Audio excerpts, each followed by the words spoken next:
everyone, welcome back to my channel. In today's video we are going to see how to fabricate car ramps from scrap wood. That's right, if you are someone who keeps crawling beneath your car for doing DIY services like changing your engine oil, changing transmission oil, etc., practically anything that does not require you to remove the front wheels, these car ramps are going to be super useful. And the best part is you are going to make this using scrap wood. That's right, solid wood, which are used for packaging material like crates and things like that. I have some basic tools in my toolkit, so let's go ahead and see how to fabricate these ramps. These are going to be super easy and cheap. So we have the timber ready. The main planks are 1.2 meter long, and over these we are going to cut and lay individual planks and screw them, and gradually we'll increase the height. So we have the planks here, we have all the tools ready. So let's go ahead and start this. If we look at the dimensions of the ramps, the length is about 1200 mm, the width is 245 mm, so it can accommodate even SUV tires, and the height is about 165 mm. So the first step is marking the planks. So we can cut them based on the width of the ramp, which is approximately 240 mm. So each of these smaller pieces are 240 mm in length.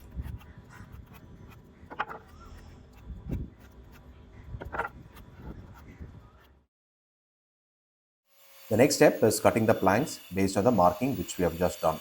A powered saw makes the job very simple. If you don't have one, mark the planks and take it to a carpentry shop. They'll do this for a very nominal cost. It barely takes a few minutes and all.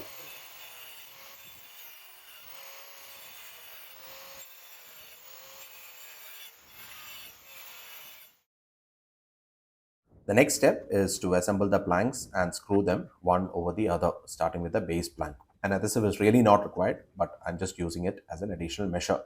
Pilot holes are then drilled over the planks before the screws are driven, else the plank can crack, so please be careful. Now we begin securing the individual planks using the long Phillips head screws. I started the job using a light duty cordless driver and realized it is lacking the torque to drive the screws. So I switched to the drill and the impact wrench, which you will realize later. Once the first layer of plank is done, we move to the next one. This one's simpler since the planks are laid lengthwise and there are a maximum of 2 or 3 planks. Again, pilot holes and then we drive the screws. You can see that I've switched to a drill to drive the screws here. And we move to the fourth one. Here you'll see that I switched to a rubber based adhesive since I ran out of the resin based one.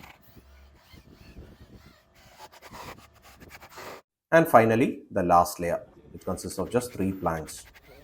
I've also added a stopper at the end, which is very important, else your car can roll over the ramp. The stopper will stop the wheel at that point and won't let it roll over. I've used about 6 long screws for each stopper. Repeat the steps for the second ramp. So this is the end product, guys. We have added about 6 layers of scrap wood, as you can see, cut into different pieces, and they are all arranged in alternate orders. So if you look closely, this one is long, this one is in the transverse direction, this one is further in the longitudinal direction, transverse, like that. The only thing you want to keep in mind is that you may want to give a small chamfer here so the car can easily climb over. Otherwise, there will be some resistance and you'll have to press on the throttle for the car to climb up. And this part here, this is a stopper, which is very important. The stopper basically prevents the wheel from tipping over.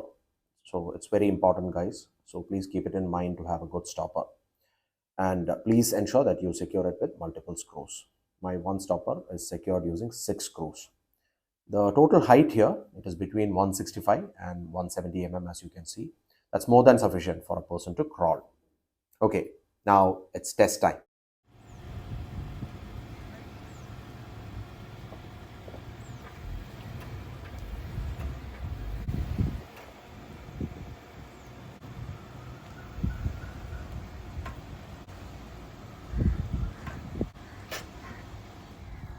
Oh, dude, this is awesome. So much of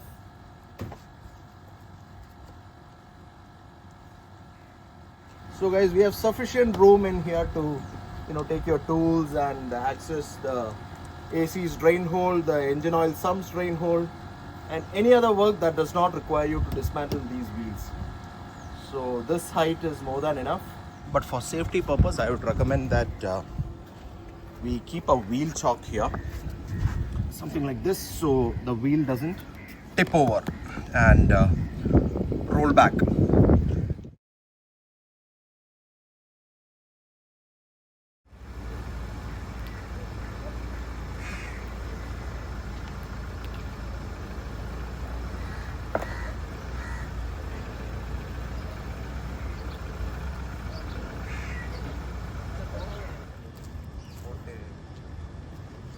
Dude, lot of space.